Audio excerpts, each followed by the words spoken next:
All right, this is Mr. Vaughn with lesson 1.4, chapter 1, lesson 4 on ratio tables. So I've got a couple of definitions up there for you already. So go ahead and write those down and listen to my explanation as you're writing them. So a ratio table, you're already familiar with ratios.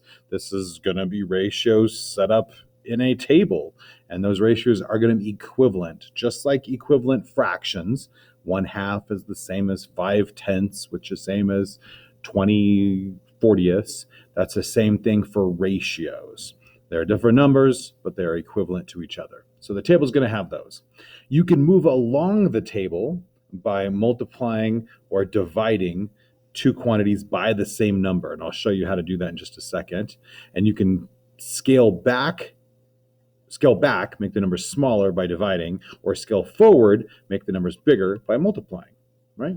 So let's look at, this is what a ratio table will look like. You'll be presented with that, or you'll be asked to create your own sometimes too. So make sure you understand what's happening in there. So this is a person's allowance. They get $7 per week, and this is the number of weeks. So they get $7 per 1 week. And the question is, how much will they have in 3 weeks? And this is a really basic example, so I know you guys know that it's 21 already, but let's see how we would get there if these were more complicated numbers. So what you want to do is look ahead in the table. In this example, you would scale forward or scale up, more often said scale up, make the numbers larger, and you're going to do that by multiplying. So fill in the boxes by scaling forward the ratio, multiply the top and bottom by 2, and then also again by 3. So this is, you can pretty easily see this pattern. This is going to be 1, 2. So 1 times 2 is 2. You do the same thing on the top. That's where the equivalent part comes in. 7 times 2 is 14. And then 1 times 3 will get you to 3. It's not going to refocus. It is not going to refocus. There we go. And then you do the same thing on the top. 7 times 3 is 21. So that's how you would get your example, or that's an example of how you would work that ratio table. All right.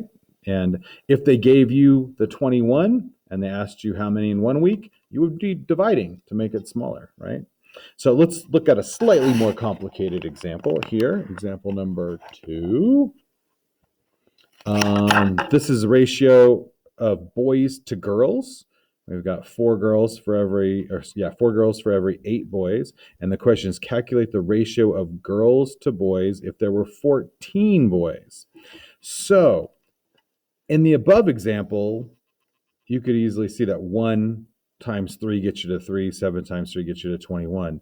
Here it's not so clear.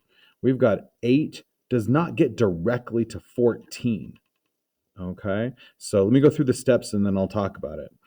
You are scaling forward because 14 is more than 8, so we're going to be multiplying to get up there. But 8 doesn't go into 14 evenly, so scale back to the simplest form. Fill in the boxes of the second column by dividing by 4, and fill into the third column by multiplying times 7. So what they're asking you to do is look at these two numbers and find their GCF. That's why we did that at the beginning of this chapter. So what goes into both 8 and 14? That number is 2. Now what do we do to 8 to get it to be a 2? We divide by 4. So do the same thing on the top. 8 divided by 4 is 2. 4 divided by 4 is 1. And then we're going to scale up. We're going to multiply 2 times what? Get you to 14. Of course, the answer is 7. So we'll do the same thing here on the top. 1 times 7 is 7. So the ratio would be 7 to 14. Now, you could really put any number in here in the middle to get you from 8 to 14. I call it a bridge. I've never seen that in any math book or anything, but it seems to make sense to me.